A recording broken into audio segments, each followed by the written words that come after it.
Hey everyone, I'm meteorologist Chris Swain, back with another episode of Baltimore Backyards. So in the previous episodes, you've seen us shop for the bird feeder, buy everything, set it up, install the cameras, do reviews.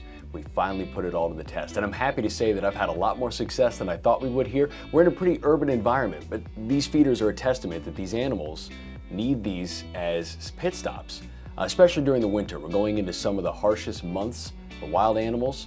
Our bird feeder station has brought everything from a huge variety of birds to different mammals, to even some birds of prey. It's been stories unfolding, helping these animals as they migrate north, south, all different directions, just to stop in their day. But it's been incredible to capture some of this. I've had things that worked, I've had things that I would do differently. I'm going to go through it all here in the next couple of episodes, but I want to start first with some of the videos that we've gotten so far. Why don't you step on over here and we'll show you some of these cool videos.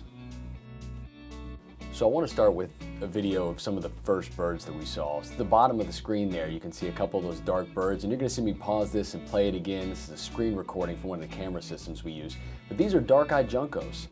They're winter birds. A lot of people know them as they start arriving in November and December. It was really cool to start seeing some of the first animals show up. These are largely ground feeders, but I did get a couple to jump up on the feeder system, and that was pretty cool to see, some of the first birds.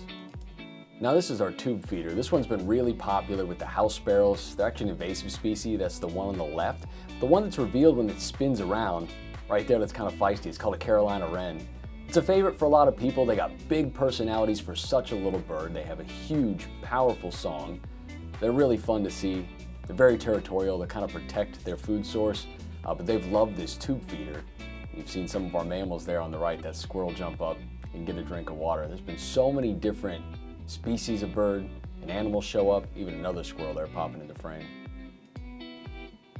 I think this is a good chance to talk about our water source. I'll play this video a couple times because it's just a short clip, but a bunch of different animals have made use of this. You saw in the last video that squirrel jump up. They rely on water as much as some of the birds do, and as tough as they've been sometimes, it's been really cool to see some of their behaviors and how they interact with the bird feeder as well. This video is going to look a little different. This is from our bird feeder that has a camera built in it. So we're going to try a couple different ones. Fan favorite, northern cardinal, male's got the big bright red beak and crown, and then that's a female house finch showing up, kind of scares it away. But this has been a good example of how this camera works. I love the video quality. It's pretty sharp for what it is.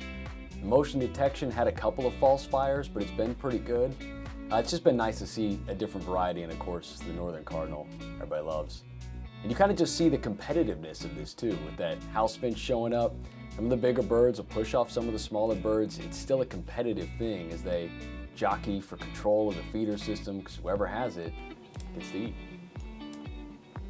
I was really excited one day to drive in. I got out of my car and there was a ton of noise at the bird feeder, a lot of action going on. Something just sounded off, and I look up. Right above our satellite dishes here, you can see that red-shouldered hawk, and I zoom in here to the feeder system, you can see it's largely empty. It's amazing how aware they are of some of their predators. I know that sometimes people hate to see predators around their bird feeder because of course they hunt the animals we're trying to attract, but if you get a predator like this, it's an exciting thing because it means you have a healthy ecosystem here. You have a food source. So you have animals feeding on it, and then you have predators of those prey animals show up. It means that there's a variety of life, an abundance of life, and it's just the circle of it. Sometimes feeding birds means attracting predators, and I was really happy to see this red-shouldered hawk show up. I even talked to some people around the station that have paid attention to animals in the past. We have a couple birders here. And when I showed them this video, they were really excited because they said they haven't seen a hawk here in years. We used to have a Cooper's hawk hang around. But this is a red-shouldered hawk, one of the bigger ones. It'll go for squirrels. We have a lot of rabbits and the occasional bird. I didn't see it get anything, but still its presence there was just a really awesome sight. So that's just a sample of some of the birds we've seen. We've already seen more. I expect more to show up as time goes on. We still have the winter months to get through where they're really going to rely on that food source because it gets really scarce around here. You know, we've created an environment where they have to show up to feeder systems like this. The watering source has been really important. I'm so excited to watch this unfold, the different relationships that develop, the predators that show up, how they combat that, what these animals do to get away from it. We're documenting it all. We've tried different camera systems. The way I've captured this has evolved quite a bit. We're going to talk about that all and more. Just be sure to come back week after week. We'll have more content for you, and I can't wait to see how this unfolds. We'll get into spring eventually, and then watch some of the migrants come in. A lot more still to come. Thanks for tuning in, and we'll see you on next week's episode. If you've enjoyed that episode of Baltimore Backyards, you can check out more episodes by clicking this box down here. And while you're at it, go ahead and tap that circle to subscribe to WMAR2 News for great content posted every day.